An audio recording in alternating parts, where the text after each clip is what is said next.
We have several NHL signings today, including a big one marking the return of Jonathan Toews to the NHL. We also have multiple signings for the Colorado Avalanche and the Dallas Stars, plus other significant signings for the Rangers, Carolina Hurricanes, and the Calgary Flames. We'll discuss the deals coming up next.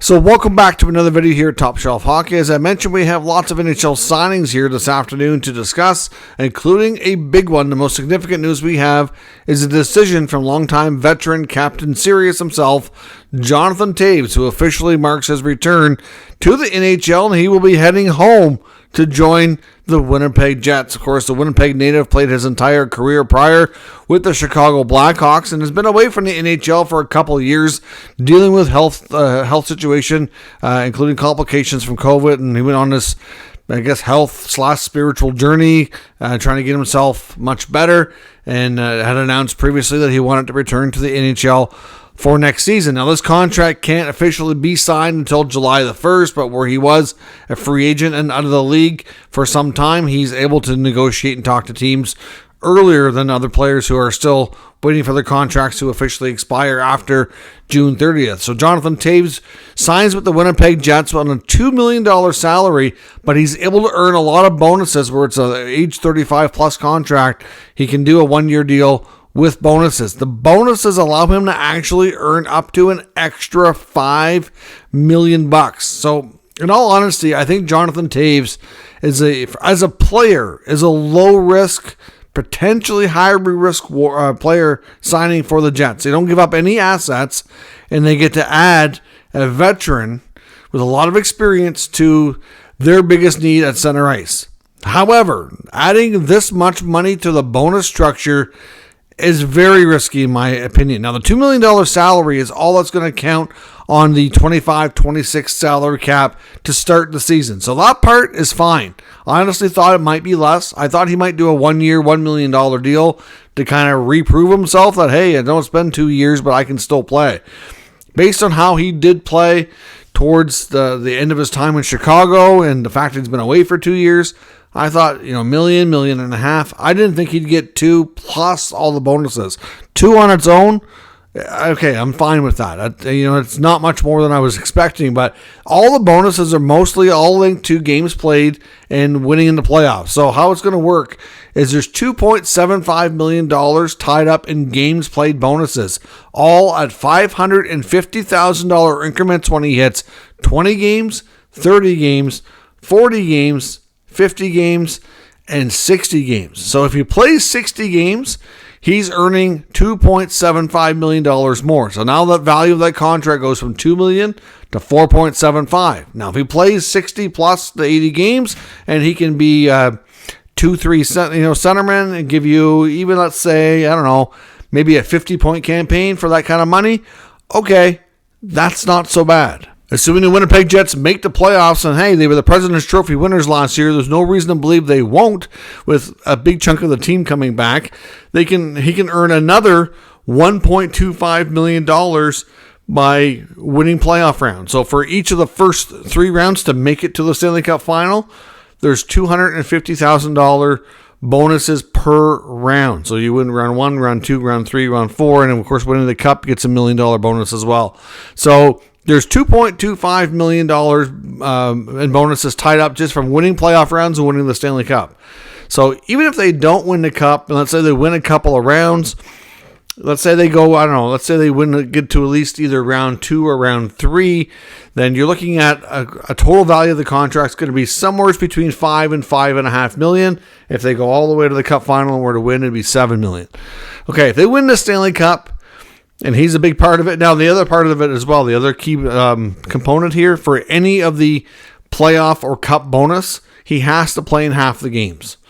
So, obviously, I understand the structure here. I just was a little surprised at how much in the bonuses were in there. I thought maybe $2 or $3 million.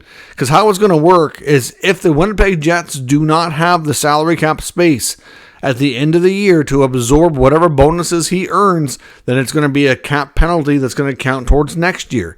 Now, next year there's going to be a big jump in cap, but again, you get a big jump in cap, but do you want $2, $3, $4 million of that kind of eaten up from bonuses for Jonathan Toews?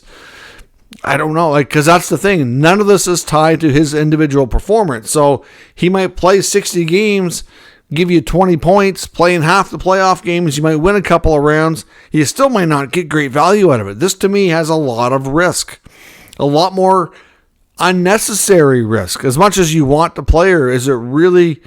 I don't know. To me, this just seems like a lot. It really seems like a lot. Considering how much money he would have made in his career, I'm surprised that he didn't give a better deal, considering he's been away from the game for over 2 years. But if he can play anything like he did before he ran into health problems, and theoretically could be okay. Like I said, if he hits the 60-game mark and they win at least a couple of rounds in the playoffs, like even if he ends up making $5 to $6 million, but if he gives you enough production and enough wins, then you don't care. So that's the factor, though, is you could get the bonuses and might not really be reflective in his personal production in the win column. So again, we will see. I like the ad. I like the player. I like the fit. Definitely a big need. So to me, there's lots of goodness and positives here. The bonus structure seems a little bit rich, but I'd like to know what you think in the comments. Other signings today include the New York Rangers signing restricted free agent defenseman Matthew Robertson. He gets a 2-year, 2-way contract, league minimum at the NHL. But he's guaranteed $500K total. So, that's pretty much assures him he's going to get some NHL games if he's not on a roster to start the season. The Avalanche have signed a couple of players as well. This is more so for the Colorado Eagles, but they've signed Matthew Steinberg and Jason Pollan, both to 1-year deals. The Dallas Stars kind of put themselves in a predicament where they're not going to really have to worry about offer sheets anymore, signing restricted free agent forward Maverick Bourque to a 1-year deal at $950. I thought that's a pretty sweet deal. I'm kind of surprised he agreed to it, to be honest.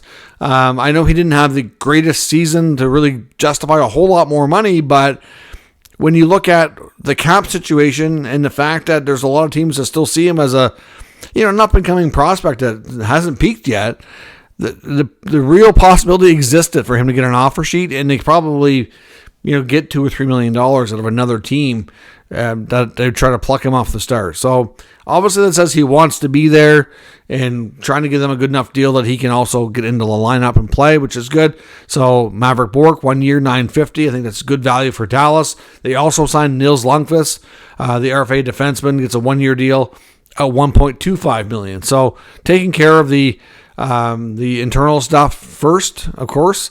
They got Matt Duchene signed. They traded Mason Marchand.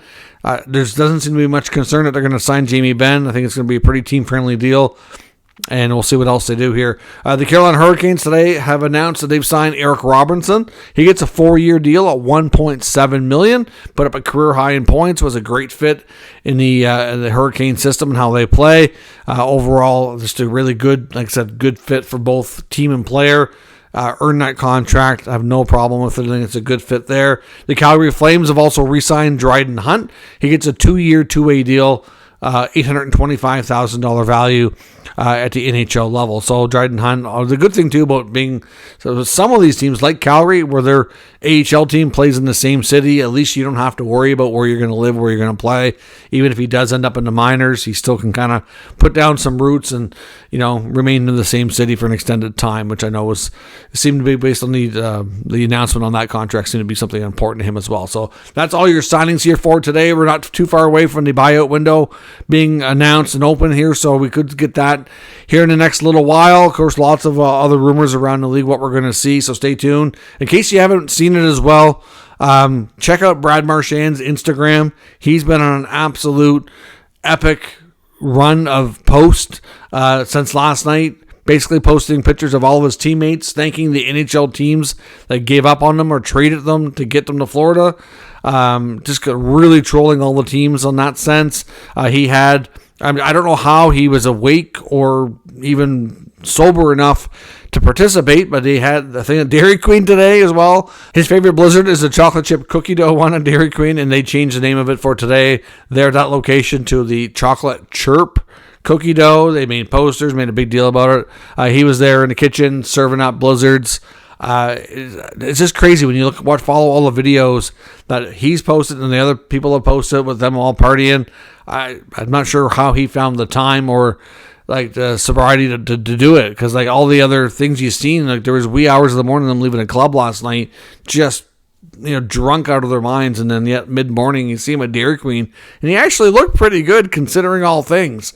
Anyways, he's on an epic run of partying right now, and if you haven't checked out his Instagram, like he is trolling everybody.